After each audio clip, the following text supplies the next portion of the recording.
Practical करने लगे efficiency of a transformer by direct loading कि एक ट्रांसफार्मर की एफिशिएंसी को बराह रास्त उसके ऊपर लोड डाल के किस तरह से मालूम किया जाता है। वैसे इससे पहले हमने ओपन सर्किट टेस्ट और शॉर्ट सर्किट टेस्ट भी किया था। उसके ज़रिए भी ट्रांसफार्मर की एफिशिएंसी इस फार्मूला से मालूम कर सकते हैं कि output over output plus losses. लेकिन अगर हमने ट्रांसफार्मर की बराह रास्त एफिशिएंसी मालूम करनी हो तो ट्रांसफार्मर पे लोड डाल के उसकी एफिशिएंसी को मालूम किया जाता है। तो आज हम जो प्रैक्टिकल करेंगे उसमें बराह रास्त लोड डाल के ट्रांसफार्मर की एफिशिएंसी को मालूम करेंगे। उसके लिए हमें जो सामान रिक्वायर्ड है उसमें हमें एक वोल्टमीटर हम लगाएंगे प्राइमरी साइड पे। ये इसलिए लगा रहे हैं ताकि हमें पता चले कि हम ट्रांसफार्मर का जो वोल्टेज अप्लाई कर रहे हैं वो रेटेड से ज़्यादा तो नहीं कर रहे। एक लगाएंगे प्राइमरी साइड पे एम्पेयर मीटर, जो ट्रांसफार्मर की रेटेड करंट प्राइमरी साइड पे जो चल रही है उसके बारे में बताएगा। और एक प्राइमरी साइड पे लगाया जाएगा वाट मीटर, जो बता रहा होगा कि ट्रांसफार्मर की इनपुट कितनी है। सेकेंडरी साइड पे भी एक वोल्ट मीटर लगाएंगे। वोल्ट मीटर ये बताएगा कि ट्रांसफार्मर कितने वोल्टेज स्टेप अप करके या स्टेप डाउन करके हमें दे रहा है और वो वोल्टेज हमारे लोड के मुताबिक होने चाहिए। एक हम एम्पेयर मीटर लगाएंगे सेकेंडरी साइड पे। ये इसलिए ज़रूरी है कि जब हम ट्रांसफार्मर पे लोड बढ़ाएंगे तो ट्रांसफार्मर में जो सेकेंडरी साइड पे करंट चलेगी वो उसकी रेटेड करंट से ज़्यादा नहीं चलनी चाहिए। और एक वाट मीटर लगाएंगे सेकेंडरी साइड पे, जो बता रहा होगा कि ट्रांसफार्मर की आउटपुट कितनी है। तो एफिशिएंसी मालूम करने के लिए हम फिर जब रीडिंग्स लेंगे W1 और W2 की, W1 उसमें होगा जो प्राइमरी साइड पे लगाया है वो ट्रांसफार्मर की इनपुट बताएगा और जो सेकेंडरी साइड पे वाट मीटर लगा होगा वो आउटपुट बता रहा होगा। तो आउटपुट और इनपुट की निस्बत ये ट्रांसफार्मर की एफिशिएंसी होगी बाय डायरेक्ट लोडिंग, यानी W2 और W1 की रेशो ट्रांसफार्मर की एफिशिएंसी होगी। तो चलें सबसे पहले हम कनेक्शन करते हैं। उसके लिए एक वोल्ट मीटर पहले जोड़ते हैं। पैरेलल में सप्लाई के क्रॉस वोल्ट मीटर को जोड़ा जा रहा है। इसमें रेंज सेलेक्ट कर रहे हैं 300। तो जो हमारे पास ट्रांसफार्मर है उसकी इनपुट वोल्टेज रेटिंग है 220। अब एक एम्पेयर मीटर लगाना है ट्रांसफार्मर की प्राइमरी साइड पे और ट्रांसफार्मर की प्राइमरी को इनपुट वोल्टेज भी प्रोवाइड करना है। तो सप्लाई से बराह रास्त ले लेते हैं फेज़ और ट्रांसफार्मर की इनपुट साइड पे दे रहे हैं। अब सप्लाई के क्रॉस जहाँ पे हमने वोल्ट मीटर लगाया उसी सप्लाई के क्रॉस ट्रांसफार्मर की प्राइमरी को इनपुट दी जाए।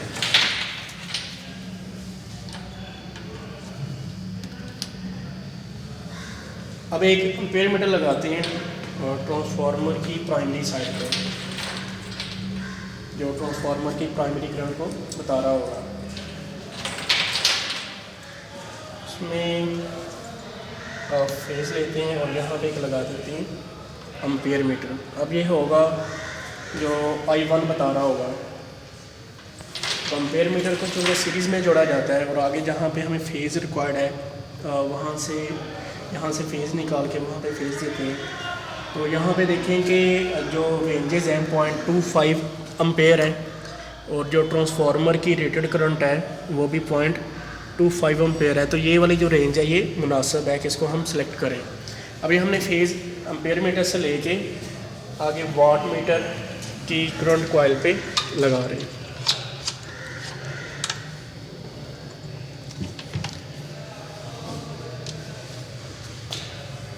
अब ट्रांसफार्मर को फेज़ रिक्वायर्ड है। चलें जो हमने इसको लगाया था सप्लाई से उसको उतार के हम एम्पेयर मीटर उसको वाट मीटर के रास्ते प्रोवाइड कर देते हैं।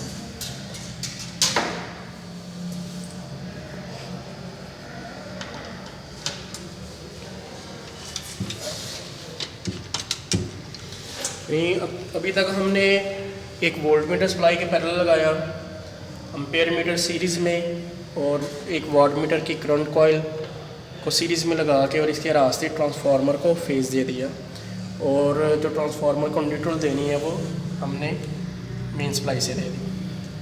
अब जो वाट मीटर है उसकी पोटेंशियल कॉइल के कनेक्शन रहते हैं, तो पोटेंशियल कॉइल को वोल्ट मीटर की तरह पैरेलल में जोड़ा जाता है। इसको फेज़ और न्यूट्रल सप्लाई से दे देते हैं। तो सप्लाई से फेज़ लेके वाट मीटर के कॉमन टर्मिनल के साथ और न्यूट्रल को रेंज के साथ लगा देगा।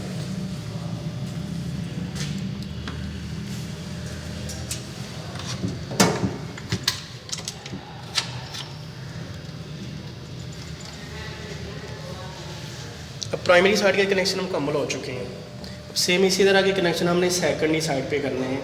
तो देखेंगे हम जो लोड यूज़ कर रहे हैं उसकी जो वोल्टेज रेटिंग है, जितने वोल्टेज के लिए वो काम करता है वो 220 वोल्ट AC और DC दोनों के लिए हमें 220 वोल्ट। तो ट्रांसफार्मर से हम वो वाले टर्मिनल लेंगे जहाँ से हमें 220 मिलेंगे। तो ट्रांसफॉर्मेशन रेशियो वाले प्रैक्टिकल में जब हमने टेस्ट परफॉर्म किया तो उसमें 5 और 6 से 220 आउटपुट वोल्टेज मिलते हैं। तो इसलिए हम ये वाले दो टर्मिनल आउटपुट के तौर पे यूज़ करेंगे। तो इसमें हम अज्यूम कर लेते हैं कि ये किसी एक टाइम पे ये फेज़ है, यानी पॉजिटिव सिरा है, और उस टाइम पे ये नेगेटिव है, फेज़ और न्यूट्रल है। तो अब हमने इसके साथ एक लगाना है वोल्ट मीटर पैरेलल में। तो एक वोल्ट मीटर लगा रहे हैं इसके पैरेलल में, सेकेंडरी साइड पे इसकी रेंज भी सेलेक्ट कर रहे हैं 300, यानी कि सेकेंडरी पे हमने एक वोल्ट मीटर पैरेलल में लगा दिया। अब एक एम्पेयर मीटर लगाना है। तो इसमें कुछ स्टूडेंट ये गलती कर जाते हैं कि एक पॉइंट को महसूस करना होता है कि हम इसको कंसिडर कर लेते हैं कि ये फेज़ है और किसी मखसूस टाइम में फिर ये न्यूट्रल है। तो जो भी हमने फेज़ के कनेक्शन लेने हैं वो हम फिर इधर से ही लेंगे। इसको भी यूज़ किया जा सकता है, लेकिन फिर हमने इसको चेंज नहीं करना होता। तो यहाँ से हम फेज़ ले रहे हैं और इसको कनेक्ट किया जा रहा है दूसरे एम्पेयर मीटर के कॉमन सिरे के साथ, यानी कि एम्पेयर मीटर को अब हम सीरीज़ में लगा रहे हैं। अब इसमें भी रेंज 0.25 सेलेक्ट की जा रही है क्योंकि ट्रांसफार्मर की सेकेंडरी की जो मैक्सिमम करंट रेटिंग है वो 0.25 एम्पेयर है। अब यहाँ से फेज़ लेके वाट मीटर की करंट कॉइल के कॉमन सिरे के साथ इसको लगा रहे हैं।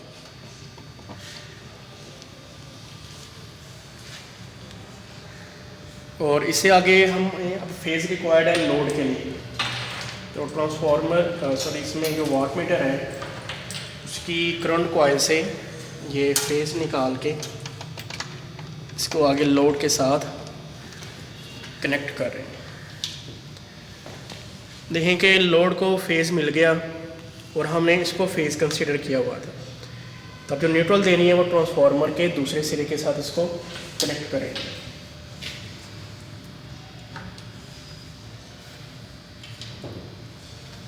तो लोड को फेज़ और न्यूट्रल मिल गया, एम्पेयर मीटर सीरीज़ में है, वोल्ट मीटर को पैरेलल में जुड़ा। अब से हो रहा है कि वाट मीटर की पोटेंशियल कॉइल और इसको ट्रांसफार्मर से फेज़ और न्यूट्रल देंगे।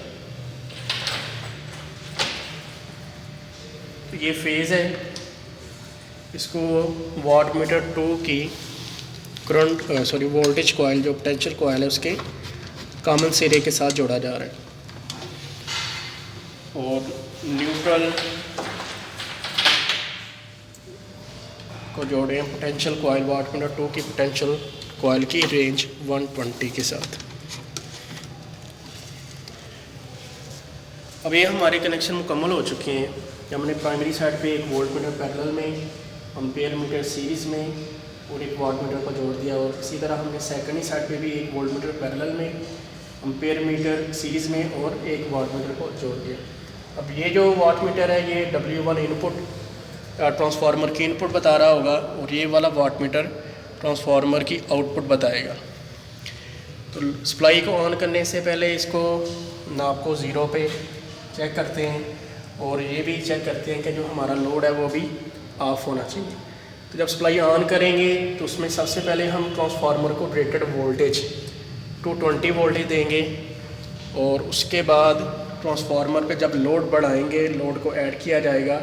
फिर हम देखेंगे जो एम्पेयर मीटर A2 है उसकी जो मिकदार है वो ट्रांसफार्मर की रेटेड करंट से ज़्यादा ना हो। ट्रांसफार्मर की जो रेटेड करंट है 0.25 है। अगर हम इसके ऊपर लोड इतना डालते हैं कि एम्पेयर मीटर बता रहा है A2 बता रहा है 0.25, इट मीन्स के ट्रांसफार्मर फुल लोड पे है। अगर करंट की मिकदार 0.125 है, इट मीन्स के ट्रांसफार्मर हाफ लोड पे है। तो इस तरह से हम मुख्तलिफ मिकदारों पे ट्रांसफार्मर की एफिशिएंसी को मालूम करेंगे। तो चलें सप्लाई ऑन करते हैं और ट्रांसफार्मर को रेटेड वोल्टेज अप्लाई करते हैं। तो 220 वोल्टेज देंगे, 220 वोल्टेज। सेकेंडरी पे भी 220 वोल्टेज मिल रहे हैं क्योंकि अभी कोई लोड भी नहीं है, ड्रॉप्स भी नहीं है, इस वक्त ये 1 to 1 के तौर पे काम कर रहा है। तो अब हम ये करते हैं कि ट्रांसफार्मर पे लोड बढ़ाते हैं। अभी देखें कि जो सेकेंडरी साइड पे करंट है वो ज़ीरो है क्योंकि कोई लोड नहीं है। प्राइमरी की थोड़ी सी करंट हो सकती है क्योंकि ये नो लोड करंट होती है। तो अभी हम अब ट्रांसफार्मर पे लोड को ऐड करेंगे। ये थोड़ा सा लोड है इसके ऊपर। अभी जो करंट है ट्रांसफार्मर की सेकेंडरी में जो करंट गुजर रही है वो 0.09 एम्पेयर है, यानी तकरीबन 1/3 से थोड़ा सा ज़्यादा लोड है। अब देखते हैं कि वाट मीटर की जो रीडिंग्स हैं वो क्या हैं। अब इसमें देखें कि जो W1 है, जो इनपुट है इस वक्त वो 24 वाट है और जो ट्रांसफार्मर की आउटपुट है वो 19 वाट है। तो बाद में 19 डिवाइडेड बाय 24 लगा के लोड की इस मिकदार पे एफिशिएंसी को मालूम कर लिया जाता है। तो एक वैल्यू हमारे पास आ गई एफिशिएंसी की। अब किसी और लोड पे एफिशिएंसी मालूम करते हैं। अब देखें कि जो ट्रांसफार्मर पे लोड है वो 0.17 एम्पेयर है। अभी भी ये फुल लोड पे नहीं है। यहाँ पे देखते हैं कि क्या रीडिंग्स आ रही हैं। तो इसमें देखें कि इस वक्त जो इनपुट पावर बता रहा है वाट मीटर वो 39 वाट है और जो W2 है यानी जो आउटपुट है वो 34 वाट है। तो 34 डिवाइडेड बाय 39, तो इस तरह से हम इसकी भी एफिशिएंसी इस कंडीशन में मालूम कर सकते हैं। अब कोशिश करते हैं कि ट्रांसफार्मर को फुल लोड पे या तकरीबन फुल लोड पे चलाया जाए तो एफिशिएंसी या जो वाट मीटर्स की रीडिंग्स हैं क्या आती हैं। ये ज़्यादा हो गई है करंट। चलें यहीं पे चेक कर लेते हैं। इस वक्त करंट है 0.22 एम्पेयर कि ट्रांसफार्मर फुल लोड से थोड़े से कम लोड पे काम कर रहा है। तो यहाँ पे देखें कि जो इनपुट वाटेज हैं वो 50 वाट है और जो आउटपुट है वो 42 वाट है। तो फुल लोड से थोड़े से कम लोड पे इस वक्त ट्रांसफार्मर काम कर रहा है। तो 42 डिवाइडेड बाय जो हमारे पास W1 की रीडिंग आई, इसको कैलकुलेट करके ट्रांसफार्मर की एफिशिएंसी को मालूम कर लिया जाता है।